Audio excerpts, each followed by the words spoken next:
네, 다음은요, 가계부를 써보는 시간입니다. 가계부를 어떻게 작성하는지 한번 알아볼 텐데요. 가계부를 작성을 하려고 가계부를 펴보면은 월마다 이제 목표나 월 고정지출 뭐 이런 걸로 해가지고 굉장히 복잡해요. 근데 저희는 가계부를 쓰는 방법을 연습을 한번 해보는 시간이잖아요. 그래서 기초적으로 가계부 쓰는 방법을 알려드리겠습니다. 가계부를 어떻게 쓰는 건가요? 하고서는 볼까요? 네. 가계부는 기초적으로 이렇게 분류가 되어 있습니다. 표에 날짜, 대분류, 소분류, 그리고 수입, 지출, 총계 이런 식으로 되어 있는데요. 수입하고 지출 이거는 저희가 앞에서 배웠고요. 총계는 합한 값, 수학적인 건데 네, 저희가 돈을 나가고 이제 들어오고 하는 거를 뺄셈 덧셈을 해서 총 돈이 얼마 있는지 나와 있는 겁니다. 그러면은 대분류랑 소분류가 좀 궁금하실 텐데요. 대분류는 아까 말씀드렸던 것처럼 만약에 여기 예를 한번 볼까요? 대분류에 내가 용돈을 받았어. 제가 이제 부모님께 용돈을 받았으면은 이 용돈이 아까 어디에 해당된다 그랬죠? 네. 기타 수입에 해당이 되죠. 기타 수입이 제일 큰 거, 대분류가 제일 큰 거라고 생각하시면 되고 그 안에 들어가는 거를 작은 거, 소분류라고 생각을 하시면 됩니다. 용돈을 받았으니까 이건 기타 수입이네.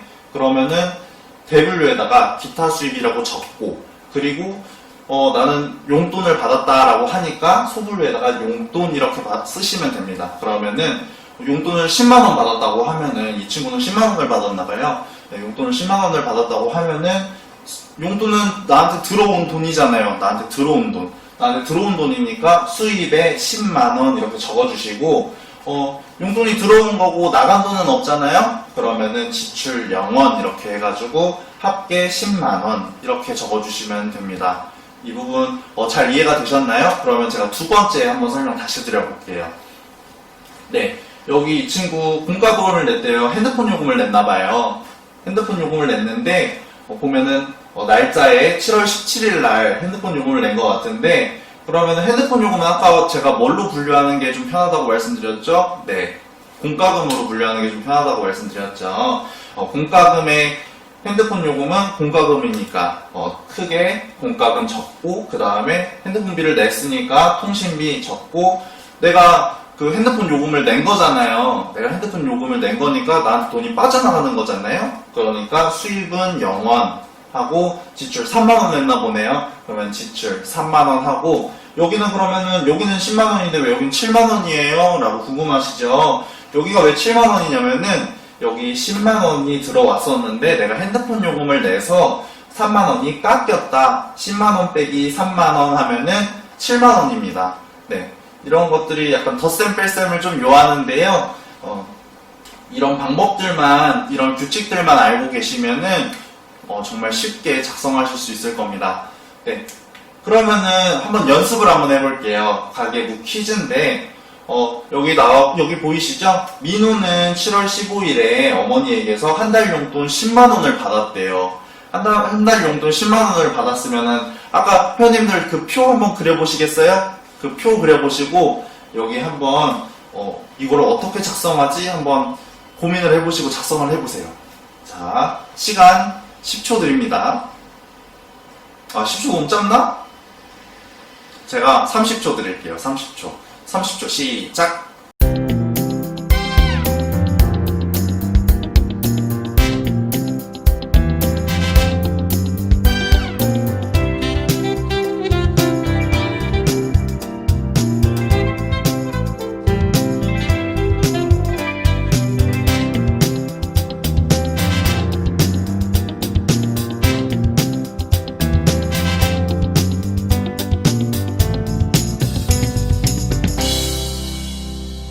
회원님들 정답 적으셨나요? 자, 그럼 한번 확인해 볼까요?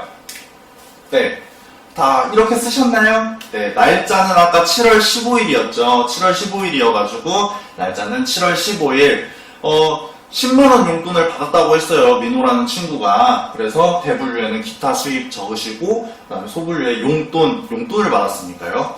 그리고 10만원은 나한테 들어온 돈이죠. 용돈은 민호한테 들어온 돈이에요. 그러니까 수입에다가 10만원 적으시고 돈을 쓰지 않았으니까 0원 적고 여기 총계 10만원 적어주시면 되겠습니다. 네, 그러면은 이어서 두 번째 문제도 있는데요. 이거를 이어서 한번 적어보세요. 만약에 이 친구가 돈을 썼으면은 이 10만원에서 돈을 빼는 거예요. 자, 시작.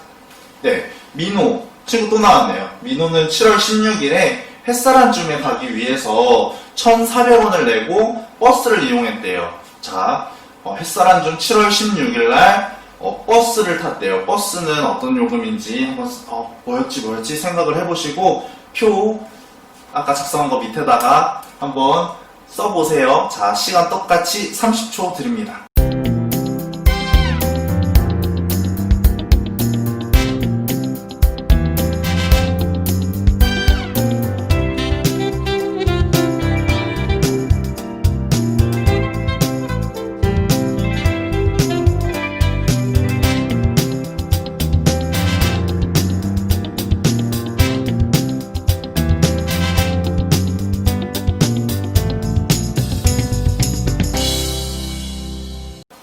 네, 회원님들 한번 작성해보셨나요? 어디 한번 맞추셨는지 한번 볼까요? 네. 자, 민호는, 잠깐만요.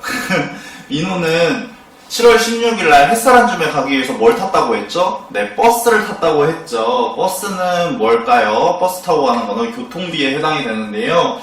교통비는 내가 버스 탈 때도 있고, 안 탈 때도 있고, 택시 탈 때도 있고, 지하철 탈 때도 있고, 이렇게 변동이 되잖아요. 그러면은 배분류에 변동 지출 적어주시고 소분류에 교통비 이렇게 적어주시면 됩니다. 이번 거는 좀 어려우셨을 것 같아요. 네, 그러면은 내가 버스비를 내고 햇살 안쯤에 갔어요. 이거는 버스비를 내고 간 거니까 나한테서 돈이 나간 거잖아요. 그러면은 지출에 1,400원 적고 총계에서는 아까 10만원 빼기 1,400원 하면 되죠. 10만원 빼기 1,400원은 98,600원 이렇게 나옵니다. 다들 정답 많이 맞추셨나요? 네, 아마 못 맞추신 분들도 계시고 맞추신 분들도 계실 텐데요. 약간 두 분 다 어려운 점이 있으셨을 것 같아요. 이 부분은 조금 모르겠다 싶으시면은 아까 말씀드렸다시피 질문 꼭 남겨주세요. 네, 다음은 가계부 작성 요령입니다. 가계부를 쓰는 방법은 이제 배웠는데요. 그러면 어떻게 하면 가계부를 잘 쓰는 방법인지 한번 저와 함께 알아볼까요? 몇 가지 준비했거든요. 네, 첫 번째, 계획을 세운다입니다. 계획을 세우는 거 복잡하게 생각 안 하셔도 됩니다. 만약에 용돈을 받고 계시는 회원님이 있으시거나 급여를 받고 계시는 회원님들, 이렇게 정기적으로 수입이 있는 회원님들 같은 경우에는요, 내가 용돈을, 내가 급여를 어디에다가 쓸지, 그리고 얼마나 저축할지 정해놓는 거를 계획을 세우는 거라고 해요. 쉽죠? 네, 만약에 나 용돈 2만원 받았는데 2만원을 받았는데 이 용돈을 어디에 얼마 쓰고 어디에 얼마 쓰고 그리고 나는 이 용돈을 얼마큼 모을 거야 이렇게 생각을 해두고 그거에 맞게 지출을 하는 것이 바로 계획입니다. 그렇게 그 계획이 정해지면은 그 계획에 맞게 한번 써보도록 노력을 해보셔야 되고요. 만약에 그게 안 됐다, 그 계획이 지켜지지 않았어, 그러면은 좌절하실 필요가 없습니다. 좌절을 안 하셔도 되고, 가계부를 작성하셨으니까 내가 어디에 언제 이걸 썼는지 보실 수 있잖아요. 그러면은 내가 이래서 계획을 달성을 못했구나, 계획을 못 지켰구나 이렇게 생각하신 다음에 그러면 다음에 할 때는 이걸 조금 더 조심을 해야겠다 이렇게 느끼시는 것만으로도 큰 도움이 되거든요. 네, 그래서 계획을 세우고 가계부를 작성하시는 것이 정말로 중요합니다. 네, 두 번째 볼까요? 두 번째는 바로바로 작성한다. 왜 바로바로 작성해야 되냐면은 내가 여기 음료수를 사러 갔다고 한번 가정을 해볼게요. 음료수를 이렇게 샀는데 음료수 산 거를 귀찮네, 그냥 내일이나 내일 모레 그냥 써놔야겠다 하면은 잊어버리거든요. 잊어버려요.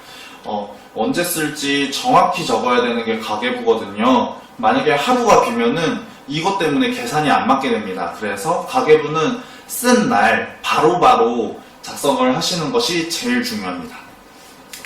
세 번째는 영수증을 모아두는 건데요. 내가 바로바로 작성을 하겠다고 했음에도 불구하고 놓칠 수가 있어요. 사람이다 보니까, 그리고 어떤 상황이 올지 모르다 보니까 실수를 하게 되는데요. 그러면은 내가 영수증을 모아둔 걸 확인을 해서 거기에 영수증의 날짜랑 얼마 썼는지 나오잖아요.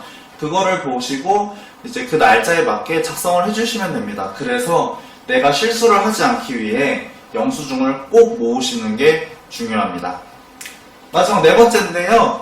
작은 단위라도 정확히, 아까 그 전에 말씀드린 거죠. 네, 만약에 내가 100원, 뭐 100원이야 뭐 여기 안 쳐도 되겠지. 조그마한 돈인데 10원이야 뭐 안 쳐도 되겠지. 이렇게 생각하실 수 있는데요. 작은 단위라도 이 100원이라도 10원이라도 작성을 하지 않게 되시면은 아까 말씀드린 것처럼 계산이 틀어져요. 그렇기 때문에 꼭 정확히 그 작은 단위라도 작성을 해주시는 게 정말 중요합니다. 여기까지 이해 잘 되셨나요? 벌써 영상 마칠 시간인데요. 영상이 근데 마쳤다고 해서 끝이라고 생각하시는 회원님들이 조금 계셨더라고요. 저번 주에 보니까 영상이 끝났다고 해서 저희 프로그램이 끝난 게 아니라 저희 채팅방에서 제가 또 진행을 하잖아요. 이게 끝나야 프로그램이 끝난 겁니다. 그렇기 때문에 영상 끝났다고 영상 끝났네, 나 이제 끝났나 보다 하고 가시지 마시고 채팅방 꼭 확인하셔가지고 저랑 같이 소통하는 시간을 갖도록 합니다. 네. 그래서 정리하자면은 오늘 금전관리가 무엇인지, 왜 중요하고 나의 소비 성향이 무엇인지 한번 잘 파악을 해봤고요. 가계부 작성하는 법도 배워봤잖아요. 그래가지고 이 가계부를 제외한 다른 내용들은 제가 채팅방에서 또다시 다룰 예정이고요. 그리고 가계부는 제가 과제를 드릴 예정입니다. 지금은 아직 가계부가 준비되어 있지 않은데 제가 오늘 이후로부터 바로 가정방문을 가실 때 다른 선생님들이나 제가 가정방문을 갈 때 가계부를 들고 갈 겁니다. 그래서 그 가계부를 받은 날짜부터 일주일 동안 가계부를 한번 작성을 해보세요. 그러면은 저희가 가계부가 잘 작성이 되어 있는지 한번 확인해 볼 거니까요. 꼭 일주일 동안 작성을 해보시고요. 그리고 나 가계부 너무 어려워서 못하겠어, 안 할래 라고 하시는 회원님들도 분명히 계실 텐데, 그러면은 제가 프로그램 규칙 중에서도 질문하기가 있었잖아요. 네. 어렵게 생각이 드신다면 꼭 질문해 주세요. 저는 어떤 선생님들도 다 그러시겠지만 어렵다고 안 한다 못하겠다고 해서 뭐라고 하시는 선생님 없으셨잖아요. 네, 어려우면은 꼭 질문하고 저희도 이제 우리 어떤 회원님이 이것 때문에 좀 어려움이 있으셨구나, 다음부터는 이걸 좀 고려해봐야겠다, 이렇게 저희도 도움이 되거든요. 그래서 어려움이 있을 때는 꼭 말씀하시고요. 네, 그러면은요 오늘 영상 끝까지 시청해주셔서 감사하고요. 네, 다음 이 시간에 금전관리 말고 정신건강 쪽으로, 정신건강관리를 제가 교육을 진행을 해보도록 하겠습니다. 근데 참 말씀 못 드린 게 있는데요. 금전관리는 오늘 이 시간이 마지막이 아닙니다. 저희가 이제 계획했던 거에는 다른 전문가 선생님이 오셔가지고 한번 또 다시 강의를 해주시는 시간이 있으니까요. 그때도 이제 모르시는 거, 궁금하시는 거 전문가분이시잖아요. 그러니까 잘 답변을 해주실 수 있을 것 같거든요. 그러니까 그때 이제 저한테 이제 보내주시면 제가 전문가 선생님이 답변을 해주실 수 있게끔 전달을 해드릴게요. 그러니까 오늘이 금전관리 끝이 아닙니다. 그러니까 계속 금전관리를 열심히 해주시고요. 그리고 한번 모르는 것도 질문을 한번 생각을 해보시는 시간도 가져주시길 바랍니다. 네, 그러면은 저는 다음 시간에 정신건강교육으로 찾아보도록 하겠습니다. 오늘도 고생하셨고요. 채팅방에서 다시 만나요.